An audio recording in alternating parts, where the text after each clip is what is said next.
tonight, I kind of just want to share with you some of the things that you begin to do as you operate in the love of God. And that means you love God, you keep His commandments. You want to know if you're loving God? Are you keeping His commandments? And it's more than just keeping the word. That means you're keeping His commandments daily. That means you talk to Him daily, find out what it is He wants you to do that day, and you follow it. All right. So there's like I said, there's many things, and so I'm going to kind of be talking to you from a few places. So hopefully, it won't make my husband go nuts when he says, "Okay, what is the title?" I have no title tonight. All right. But I do know that this is something God told me as an encouragement for us. All right. In the Word of God. So the first thing I want to say is, since we've been talking about meditating, I want to say this. The scripture that says, "Be still and know that I am God." You're not going to know God until you get still. Okay? You have got to practice stillness. You have got to make stillness as a part of your lifestyle. All right? Now, some of these things that God tells us to do, it really is us changing and beginning to imitate what God does. And the Word of God says, be imitators of God as dear children. So there are things you're going to have to begin to imitate to be like God. Okay? It's going to take your initiating a different lifestyle. I know how it's been. I know what you did in the past. But you got to come past the past and come into where God wants you to be. Everybody I found does not love God. Everybody will say they love God, but my litmus test is that, are they keeping God's word? That's God says you love Him, what? You keep my commandments. So that is the proof of God that you love Him. Okay, not that you are a minister, not that you speak in tongues, or you have a prayer life where you pray morning, afternoon, and night. Or not all those things are not. Those are good things, but they're not what God has said. That is an indication of your love. What is an indication of the love you have is keeping His commandments. Okay, doing what He told you to do. Okay, it's bigger than just doing what He says that you read, because remember, He wants to be your daily bread. That means daily He wants to feed you. Daily He wants to lead you. Daily He wants to give you revelation. Okay? It's not I got a quickening. Oh, God just touched me and now I got a revelation. No, daily He wants to give you revelation for your life. All right?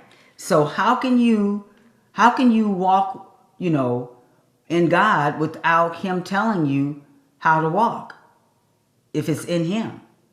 It says in the Lord. So that means you got to listen. So that He can tell you how. All right? So the first thing is practice being still. That's how you're going to know God, in the stillness. Okay? There's things that God tells us to clothe ourselves with. Okay? And in 1 Peter 5:5, it says to clothe yourself, or put on, that put on is clothed, with humility. All right? So that's 1 Peter, and that is 1 Peter 5:5. And I'm going to go there, and we're going to read that. And it says this. It says,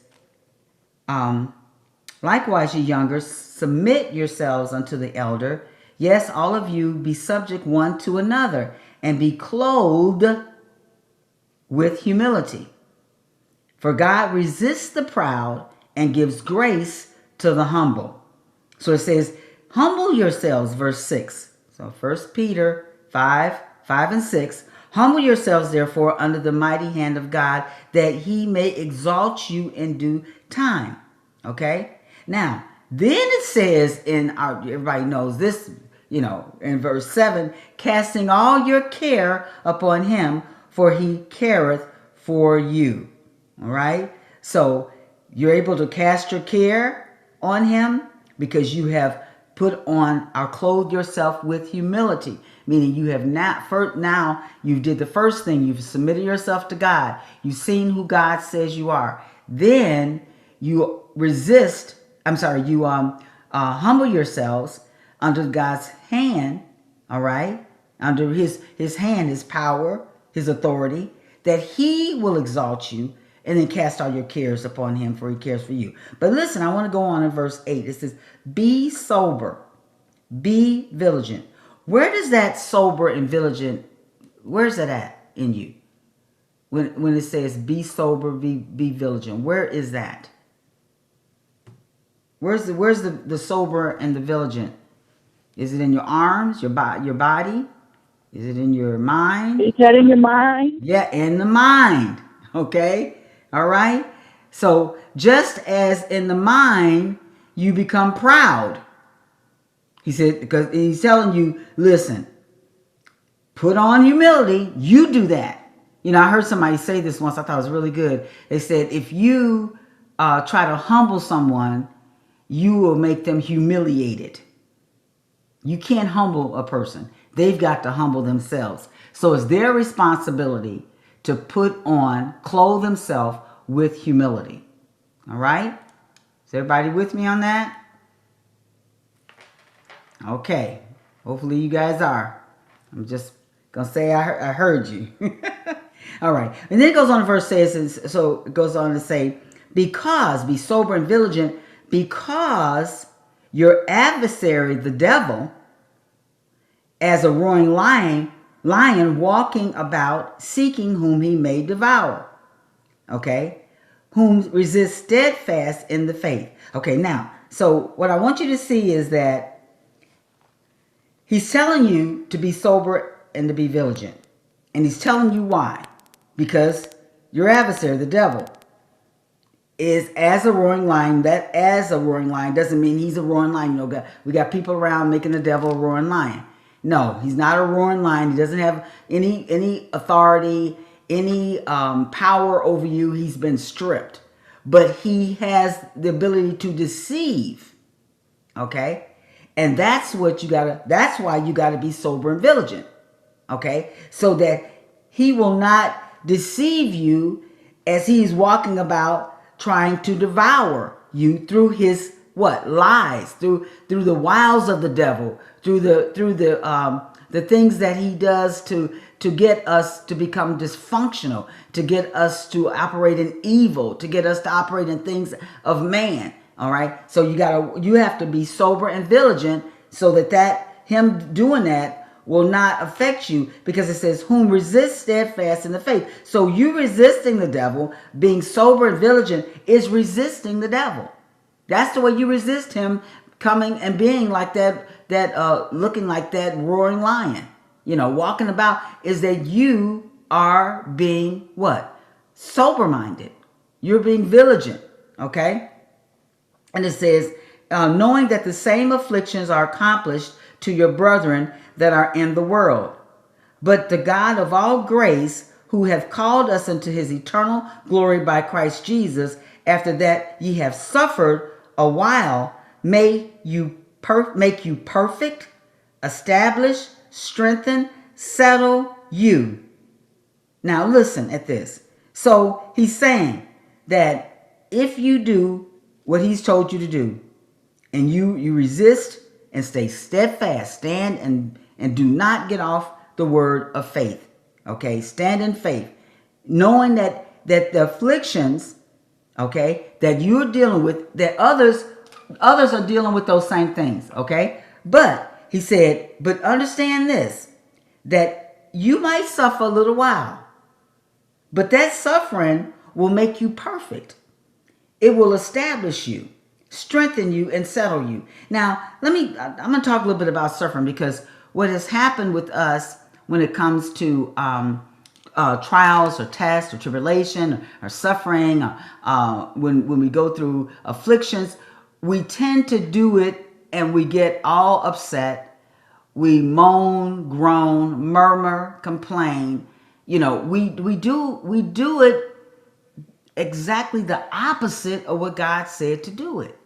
Okay? Because what he wants us to do is to understand that even in suffering, he's going to take suffering and make it work for your benefit. So that's what he says. He said, look, so you suffer a while, but it's going to make you perfect, mature. That's what it's going to establish you, get you grounded in God's word and God's way of life. Okay? It's going to strengthen you.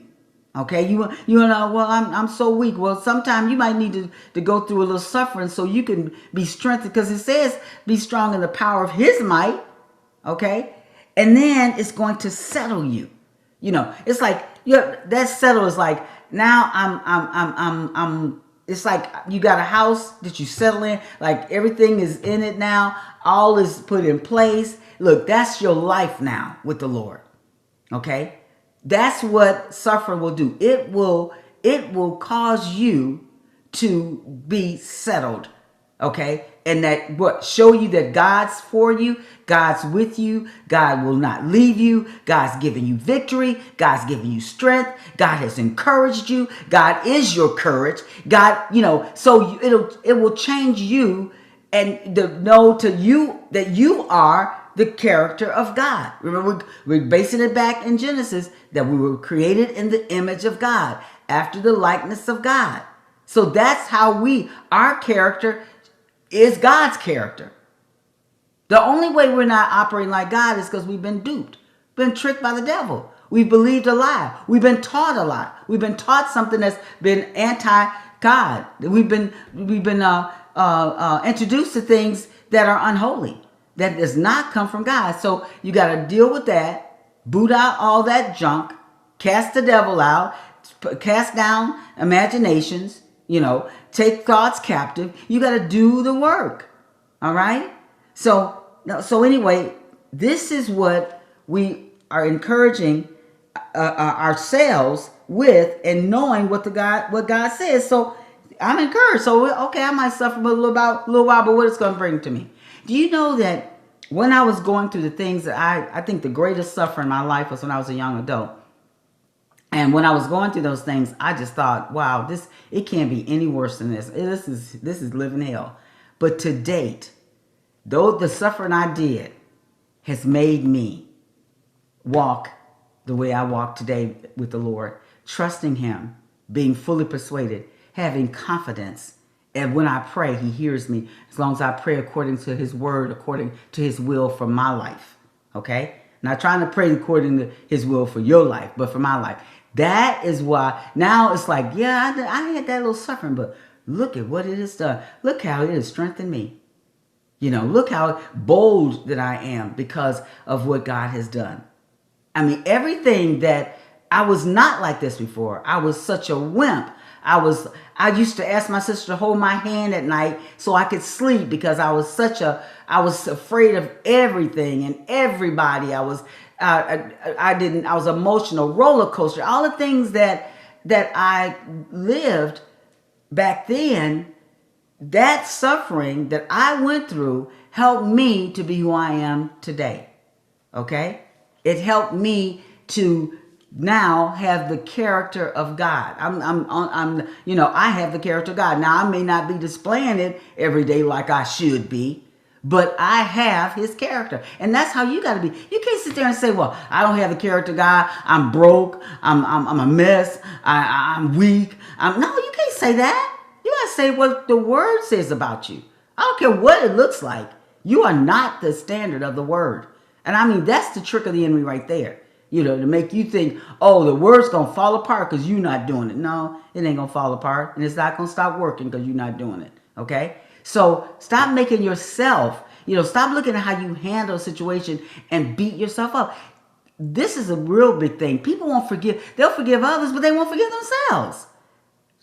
It's like, oh, they'll love others and they think they're loving others, but they don't love themselves. No, you're going to love others and is the way you love you. Okay? You're going to forgive others the way you forgive you. If you're having difficulty forgiving, others, check out, see if you're forgiving you. I mean, it could be that you have not, forgiven for something you did that you just think is some unpardonable sin, or how could I be a minister of God and did that, or how could I be a child of God, whatever. Okay, get over it, because God's over it. God's not sitting there with you as you having that pity party and sitting in unforgiveness, because God is not going to be sitting with you in that place. He's in you, but not in that place. That's not God. You have now taken yourself and put yourself in the enemy's camp right then. So don't get yourself to a place to where you don't forgive you. Okay, you didn't do it. If you make a mistake, if you intentionally did it, I don't want to hear this. Oh, I intentionally did it, so that means no, you intentionally did it. Go and say, Lord, forgive me. I intentionally did that. When you intentionally been rebellious, God told you to do something, you're like, I ain't doing it. Well, just go and repent. Okay? And then let that thing go. Forget about it. All right? Forget about it. So it's like, it's almost like tonight, it's like I want to give you guys a pep talk. I want to tell you guys, look, forget about it. Okay? Put on what you need to put on. Take off what you need to take off. Okay? Walk after what he said, walk in what he said, walk in, and don't walk after what he told you not to walk after. What are you doing walking after the things of the world, walking after the devil, walking after lies? No, walk in the Spirit. Okay? Rest in him. Learn to enter into his rest. That is what you need to do. If you want to, you saying I'm so tired, I'm trying to do this, I'm trying to do that, get that try out your vocabulary.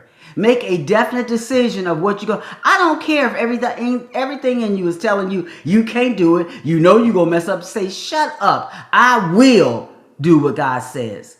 And I won't follow my flesh. I mean, you make that determination because, like I said, you are the authority of you. All right? Stand in that authority. Be strong in the Lord. Be of good courage. You tell yourself, look, be of good courage. You face some fear. Fear does not mean absence. Courage does not mean absence of fear. It means moving even in the midst of fear. Even with fear being around you, you keep moving out and you do what God says. Be strong, he says. How many people tell me, I just feel so weak. Okay, I'm just so tired. You know what? He said that the weak say they are strong.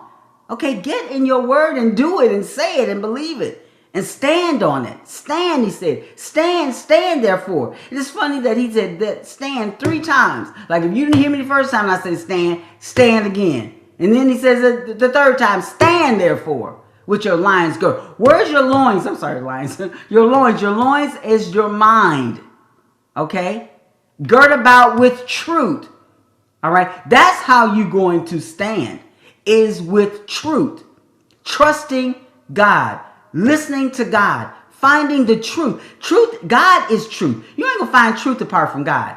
Okay? You got to go to God. So get out of your little favorite teacher, your favorite music, your favorite closet if you're not going to God to get truth. Because truth is in God. So take time to do what? Communicate. And that is not all speaking. It's listening. It's being quiet. Okay? It's like we go to God when things are in uproar. Somebody's sick. I'm sick. Somebody got this. Somebody got that. And now I got a vivid prayer life because I'm praying that they get healed. But it's like every day God wants to guide and lead you. Every day he wants you to. He says, I'll say it again. Oh, Jesus. Man was not meant to live by bread alone. Meaning you just not meant to stuff your mouth. Stuff food in your mouth. There's some food that you need that you're to live by that's coming straight out of the mouth of God.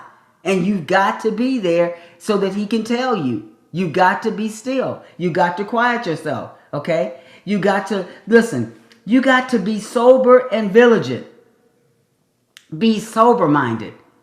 We've got this mind now that we just let anything. We meet somebody, we already sized them up, made them this, made them that, haven't even talked to them, don't even know them because we're not sober-minded.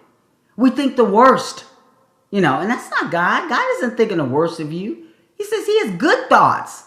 So where do we get this? If we're imitating him, where do we get that every time we think about something, it is, we've put the person in hell. You know, that's not coming from God. That's coming from your flesh. That's coming from you being critical. That's coming from you being suspicious. That is not coming from God. What we got to do is learn to discern. Okay? We got to learn to discern. Discern good and evil. You got to know what's functional, discern what's truth, and what's what? Unholy, what's not truth. What is dysfunctional? You gotta learn that. All right? You gotta learn who in your life is there that's dysfunctional. You gotta discern that. And that only is gonna come by you spending time with God. You asking God. God will tell you dysfunctional people. He'll tell you if you ask him. The problem is that we don't ask him, oh, I like her. I like him. Oh, he's so cute. Oh, this and and when you find out how dysfunctional he is, you be running for your life because you just got yourself hooked up and now you like, well, I'm gonna make sure he gets saved. I'm gonna give him the word. I'm gonna do this. You can't make sure nobody's gonna get saved. Matter of fact, I don't even see where it tells us to pray for people to get saved. I mean, I'm still trying to find that. I know a lot of church does it, but I want to find out where to tell you to pray that somebody gets saved. Okay, salvation is theirs. All it is a gift for them to accept. Okay, so don't get yourself involved with dysfunctional people, because you haven't asked God if that's who you're supposed to be around. All right. So I don't know. That must be for somebody because that's not in my notes. Okay. All right. I want to say this, and this is really, really key. Okay. When we do coaching, we give a couple of confessions, and one of them is the confessions over your mind, and the other one is confessions about who you are in Christ. And I don't care how long the person's been saved. When they come, I don't care if they are saved. I give them the confessions. I'm like, okay, you confess this, you're going to accept Jesus. But what I found out is that we have to watch what we say. Okay? So the confessions are to get you to begin to say things over yourself and stop saying the negative things over yourself. So it's like to say, you gotta start a habit or start a practice or start to imitate God in confessing what he says about you, because you've been confessing what mama said, what your siblings said, what your friends said, what a teacher said, what a grandmother or grandfather said, what somebody said that wasn't God. Now to get you to where you now practice saying what God's word says. Okay? Now, those words, those confessions are not going to make any difference to you if you don't believe them. You've got to believe what you are saying. So that means you've got to have confidence in what God's word says, and you've got to know it as yours. Okay? Take it as yours. All right? So as you make confessions, recognize this. It's training me to now say about myself things that are positive. Okay? We were never meant to deal with a lot of negative thoughts. And what you say, of course, your thinking what you say is going to affect how you think. And we were not meant to deal with a lot of negativity. But it's a lot of negativity out here. A lot of negativity in the world. So if you're always looking at what's going on in the world, I'm sorry, and you don't have the positive things of the Word of God, then you can be drawn right into that negativity, right into that depression, right into that discouragement, because the world is saying this today, something else today. Interest is rising. No jobs. Now, lots of jobs. Nobody wants to work. I mean, the world's saying everything, but you got to keep yourself grounded and rooted in the love of God. That means you got to ground in God and ask him, not go by just something because the word said it. But you got to go by what the world says. You got to go by what the word says. All right? Okay. Now, another thing I want to say is that you have to operate in love. Okay? You got that. God is love. That means you operating like God. It's not some ooey gooey, it's not the world's love. We're talking about charity in 1 Corinthians 13. Okay, so you got to operate in what love looks like. And so it says love thinks the best. Okay, love doesn't think evil. If you're thinking dysfunction, you are not operating in love. You are now listening to the enemy. Okay, so you want to operate in love. All right. So listen, dealing with your thoughts. Okay, that's the next thing. I don't know why I'm so depressed. I don't know why I'm so discouraged. I don't know. I don't have any joy operating. I'm this and that and the other. And then I'm like, what are you thinking? The Word of God tells you how to think. All right. It even tells you this. It tells you not to think evil. So if you're thinking evil, then you're not thinking according to the Word, because it says to not think evil. All right. But I have people that actually think evil. Okay. It tells you what things to think on. All right. We always talk about that in Philippians 4, 8, 9. Now listen, I got something I want to tell you. Remember, let's go there. Let's go there to Philippians 4. All right. Because I want to show you something there. All right. By this time of encouragement, hopefully this is just getting your mind back on where it should be. So Philippians 4, and this is what it says. Finally, brethren, whatsoever things are true, whatsoever things are honest, whatsoever things are just, whatsoever things are pure, whatsoever things are lovely, and whatsoever things are of good report, if there be any virtue, and if there be any praise, think on these things. Those things, now this is verse 8, 9, those things which you have both learned and received and heard and seen in me, do, and the God of peace shall be with you. Well, God gave me a revelation of that, and I was just so excited, because I was like, okay, Lord, then we're gonna whatever you do, we're gonna do, okay? We're gonna do what you do. But that's not what he's saying. He's not saying that you're supposed to go get 12 apostles and teach them so they could. No. He's saying you saw what he did was he went to the Father. The Father gave him his purpose, and he went about doing his purpose. He didn't let anybody get him off track. He told everybody, this is what I'm here to do. Okay? That's what it means. All right. So if you've been trying to say, well, I know being a kingdom a citizen is me doing just what Jesus did, you out of order. Because if God didn't tell you to do what Jesus did, you have not spent time with him to find out what you're supposed to be doing. Okay? I don't know. Lewis, you're on tonight. I just want to encourage you, brother. Go to the Lord. Ask him what to do.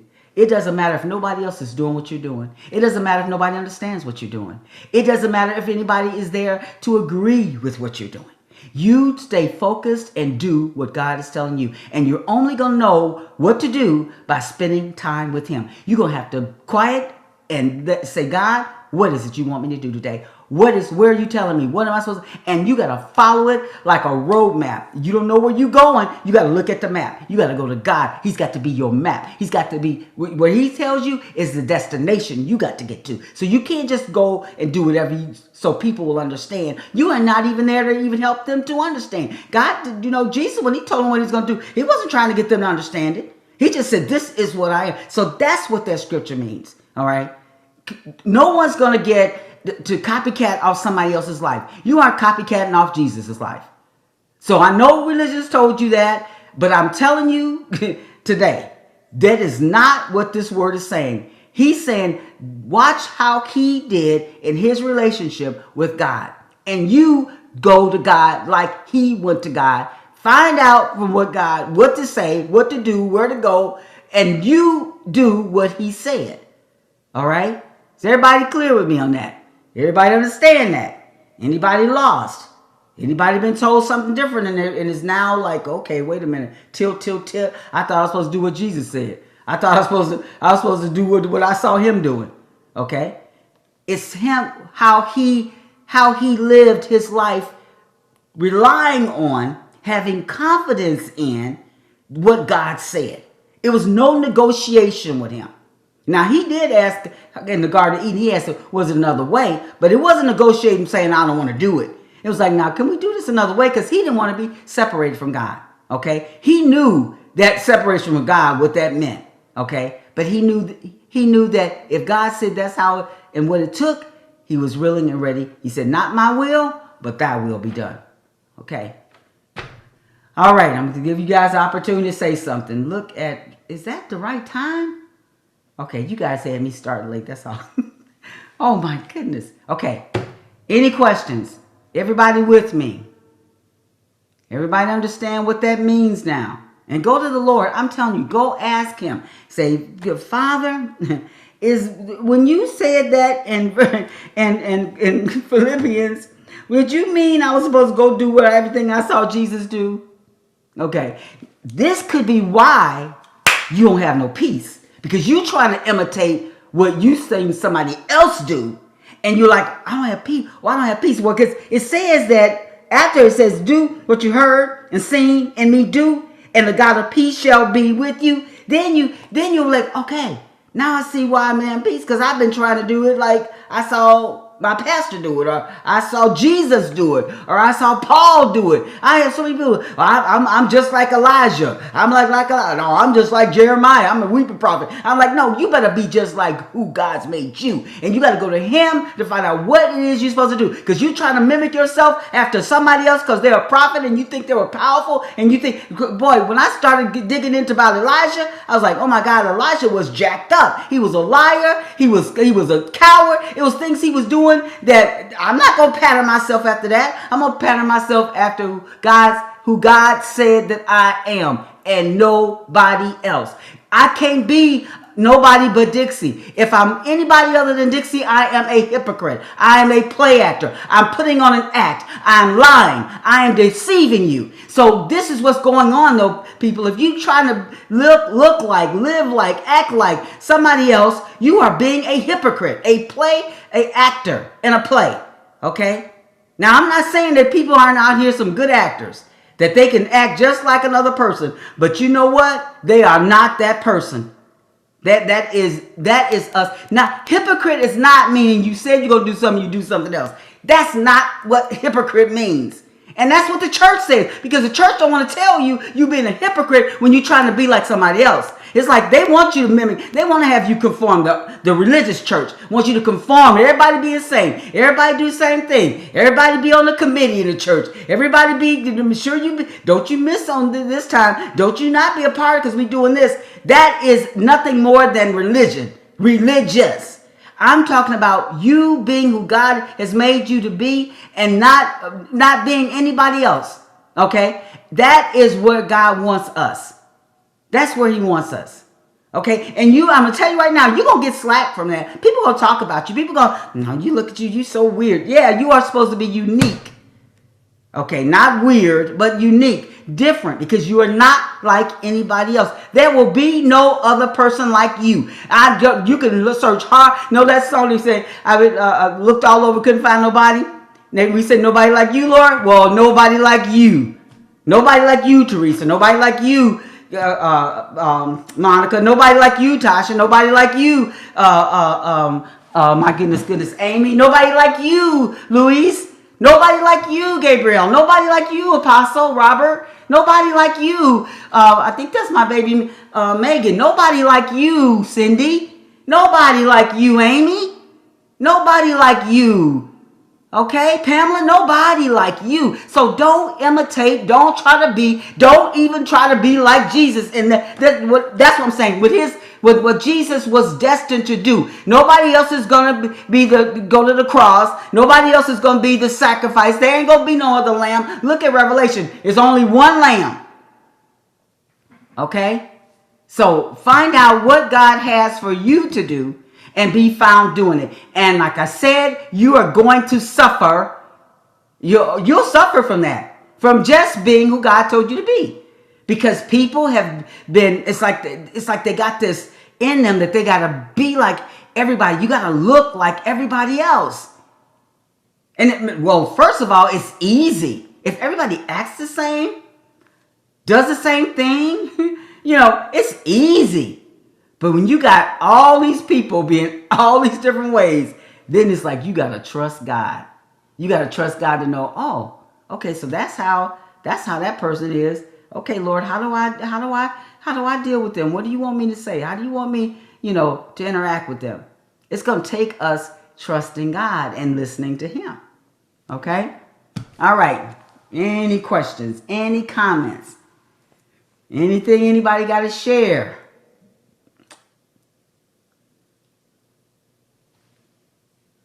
Okay, come on, you guys.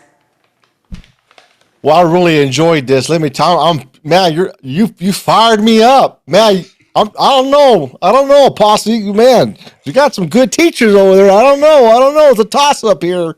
But let me tell you, I really encouraged you guys. This is really awesome. I was like half hour late. Up here in Washington, we're, I think, 3 hours behind. See, so it's 6:30 here now.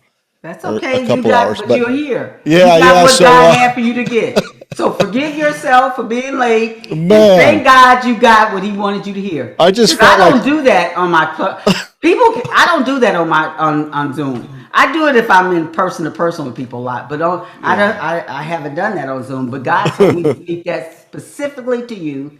yeah, no, I really Specifically felt to like you. you were. I really felt like you were talking to me tonight. Well, I was talking. Oh, I don't I was like, know. man, she's talking to me right now, All and I right, all hadn't felt that right. for a long time. So God was doing something there.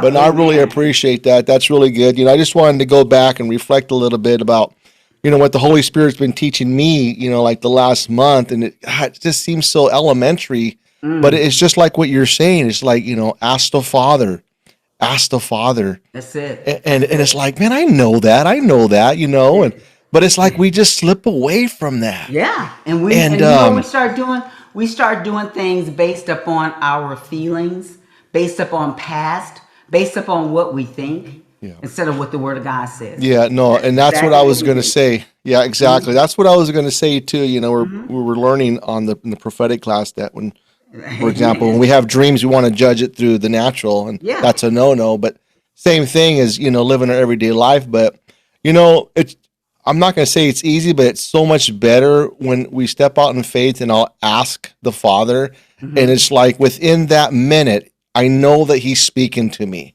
I Mm-hmm. mean, I just asked the Father something, and Mm-hmm. why wouldn't it be Him Right. within that next second or two or three or whatever? Why It wouldn't that be is. God? You just asked Him a question, That's right. and it Let may Him seem speak. like off the wall. It may not. It may go against the grain in your Most of the head. time, it does, Yeah, because but he yeah. speaks. He speaks in God's speak, God's talk, not in our talk. Oh Like, man, okay, I'm just but we'll finding get to out this that, point though. We will. Amen.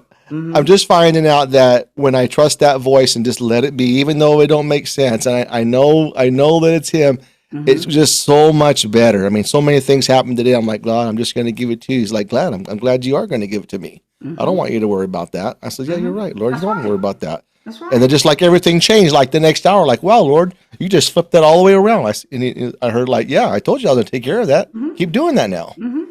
Okay, and So, that's what we were talking about, casting all the care on Him, because He cares for you. uh, amen. But I want to. Thank you. Oh, Good you're job. welcome. You're welcome. I want to leave you guys with this, and this is still back in First Peter, and this is the 4th chapter, and I want to say this because I really wanted to get you guys to understand this, and it says, "Beloved, think it not strange concerning the fiery trial, which is to try you as some strange thing happen unto you." Okay? This is why is he telling us this? Because I'm telling you, as soon as there's some kind of trial, we're like, well, why am I going through this? Well, it seems like I've been, and I'm people attribute it to, oh, I've been under spiritual attack. The devil's been attacking me, and I'm under attack. And we do it as if it's something strange. And he said, listen, don't think that that's strange. That's what he's telling you. What are you thinking? How are you thinking? Don't think that's strange. He said, but rejoice. Okay? Rejoice insomuch as ye are partakers of Christ's sufferings, that when his glory shall be revealed, you may be glad also with exceeding joy. Amen. That's why I tell you guys, if you're going through, we should be coming to your house. You should be having a party because you should be rejoicing. You should be in such all this joy and gladness should be around you. And so that should be the indicator that you're doing some suffering. Not your face sullen. Not you can't barely talk. Not that you looking out like you about to die. I mean, maybe you need to die from all the things that the enemy is trying to lie to you and tell you are, and then live with the things of Christ. Okay, so maybe that's what you should be looking at. But definitely, if you're looking that way, it should be from a place of rejoicing. Rejoicing. That's what takes you through. Okay? So you're going through something you feel like if it's something hard, you feel like it's something evil, it's some attack, then he's right here, tells you what to do. It says, first of all, don't think it's strange. Don't be like, well, why is this happening to me? Well, what did I do? Well, what did I say? Did this person, get out of all of that, trying to examine that thing and just say, well, you know what? I don't know. This is what God told me I'm going to go through. So I'm welcoming it. I'm like, okay, if I need to suffer so that I can do what he said that I can do, then that's it'll be okay. All right. It says, many are the afflictions of the righteous, but God delivers him out of them all. So no matter what it is, whatever that affliction is, troubles, he's going to deliver you out of it. So that just in that, be rejoiced like, well, I don't know what this is, but God get ready to deliver me out of it. I mean, he said it. That settles it. Okay? I believe it. Only believe. All things are possible if you only believe. Okay? So get that doubt, unbelief out by fasting and pray. You want to fast and pray? People on all these fasts. Go fast and pray and deal with that unbelief. Where you're not believing and trusting God. If he said he's going to do it, if he tells you to do it, you can do it. So sit before him quietly if you learn anything tonight. Okay? Be still. Okay? Learn to enter into his rest. Get out of all your working to try to do. Even when you work and try to change yourself, where's that at in the word? I mean, there's a responsibility that God said. He said, the work I begun in you, I will finish that work. That's what he said. Not you. He said that he will. So let him finish that work in you. And be very sure that no matter where you are or what you're going through, God says, I will never leave you or forsake you. Be encouraged that you are not alone. That I'm lonely, I'm alone, I don't have nobody with me I can't even imagine how God would feel. He's living in you and now you say nobody's with you. It's just totally, that's just total like irrelevance. Like, that God ain't in me, I'm by myself. No, that's a lie. Don't believe the lie. Okay? God bless you.